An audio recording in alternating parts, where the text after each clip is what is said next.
Welcome back to Philippines Uncut. I'm Buddy Cunanan, your host, and tonight's topic is Amazing Austria. Joining us still is Dr. Christian Traweger, the honorary Philippine Consul in Tyrol, in Innsbruck.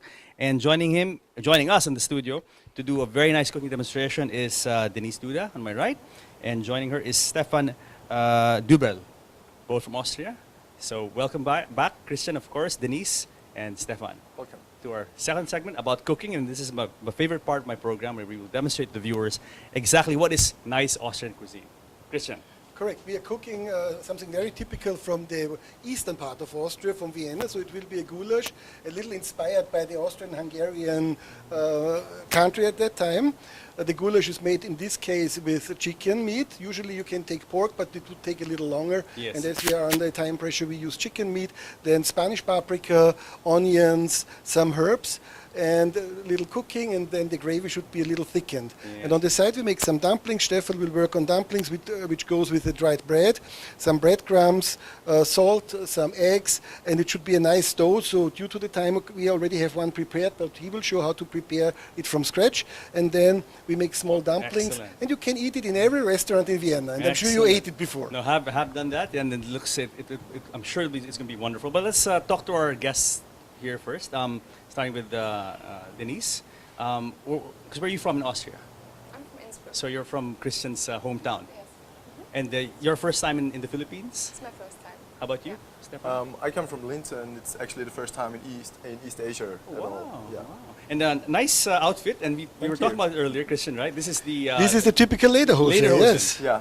maybe you can explain to us this outfit you're wearing. This is a short leather trousers. Usually you wear long socks, but it's kind of too hot in the Philippines here. So, and in some cases you can have not a tie, but something special Austrian, like a little knot. And yeah, this is a leather trousers. You have a little longer ones, and you can have a jacket with it. You Yeah. wear it to special occasions, Sundays, or you can wear it every day. So this is in the rural areas, something that you can every day wearing, more maybe in Tyrol, in the middle of Austria, maybe not that much in the southern part of Austria. But Yeah. since it's leather, it's actually very comfortable. So I even did the sightseeing in Bangkok with this one. Really? Yeah. Wow. So it's not too hot, is it? Because No, leather, it's- has a tendency it to get warm. breathes. Of course, it's a breathing material, for sure. Now, because why did you guys choose the Philippines? I understand, Christian, in this program of his, there's an option, Philippines or Vietnam. I'm glad you chose the Philippines. Now, why did you guys choose our beautiful country? Yes, it's very beautiful, very interesting culture. Yeah. So I think it's a good. I think one of the reasons are also the beaches, because the The second beaches, part yeah, is that's of true. course mainly in St. Carlos University, and then we have these topics on marine biodiversity, as I told you in our first set, and they have a chance for all these things doing on the beach and experiencing these things. So this is definitely an asset of this program. Yes. But beside that, it's the good academic program that you're offered. I mean, UP is Definitely. offering good lectures. It's like a dream to be able to study in a country where other people do a vacation. So this is like a vacation and a scholarship at the same time for you guys, like studying and then holiday. Yeah, of course. We Excellent. have a lot of good lectures at UP and later in Cebu. But of course, we will spend the weekend on the beach, which will be quite nice. Okay. Now, I think that our Yeah. pot is boiling, so we So can maybe- get to it. And Yeah. I understand that Denise is going to cook the goulash. And We will Correct. first Stephan start will off do the with, dumplings. yeah, we will first Okay. start off with dumplings. We start with the dumplings first, while Denise is sauteing the onions, and Stephan is showing how to make the dough. So we already have the So breadcrumbs. we have here And- cutted bread, which was dried and now soaked up in water. So and we just mix it until it's a kind of a dough already. This should not be too wet, so we add some breadcrumbs and some egg in it, and the final dough should So- look like this. So you add one egg. Okay, Nice. we mix it nicely. Now, Denise, you're going to be sauteing Yeah, the onions, and I think our pan is getting warm now. You can So, increase the power a little bit if you like. No, that's less. You can bring it up a bit if you like. There you go. Yeah. And voila. Ah, perfect. Thank you. Meanwhile, So Stephan adds I some will add some breadcrumbs And Looks pretty easy, huh? Yeah, and some Or flour. just making it look easy. Now, Denise has now put the onions here, and you can hear the onions frying. It's very nice aroma being released by the onions. I have to tell you, Christian, this is the first time I'm doing a double cooking demonstration on the show. Usually, I know it's you like said one usually dish it's one worth. stove in a lang. But this is this is really a very busy set we have today on Philippines Uncut. Now, okay, you mentioned earlier, Christian, the Austro-Hungarian Empire, and I see in front of us there's so many spices, Spanish paprika. You've got a lot of you've got some what is this? This is some dill maybe.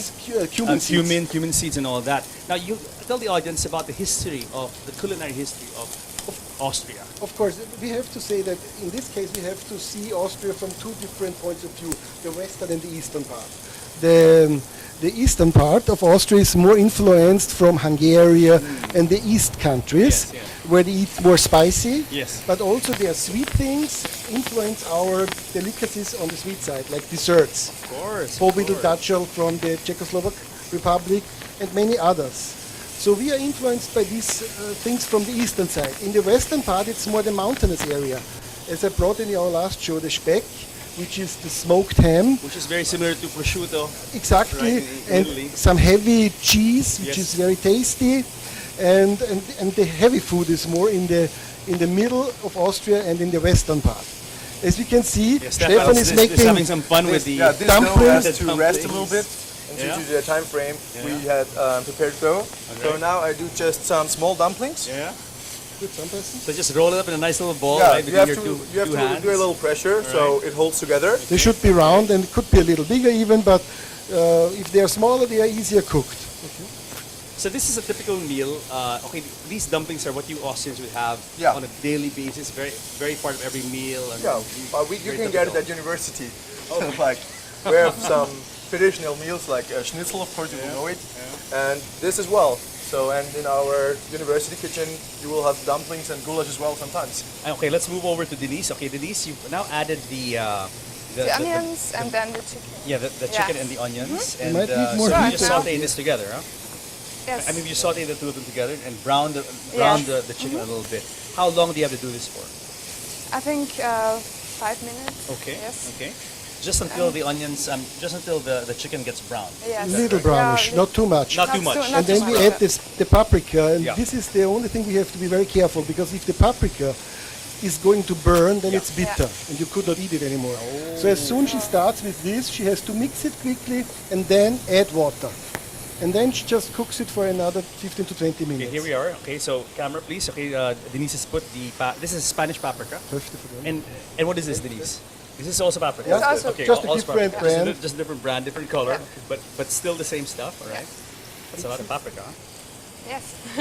So it's interesting, Christian. No? I mean, Austrian cuisine is European, but also a lot of Eastern Asian influence to it, right? Exactly, and of course we also have restaurants from Asia in Austria. Meanwhile, there are many Vietnamese restaurants, Chinese restaurants, and meanwhile, even in Innsbruck, we have a Filipino restaurant. I think you Yes. went there. It had some called good Kubo. the Kubo Lounge, yes, Right. Owned by a good from friend Nelson. Mr. Nelson. Yes, Have you so been there, Denise, to Kubo? not yet. Oh, sorry. You must ask Not? Consul Traweger to bring the students to Kubo. Sorry. Okay, so Put now water inside. It's time for the getting water. a little Yes, dry. yes. So put some So- water. Okay.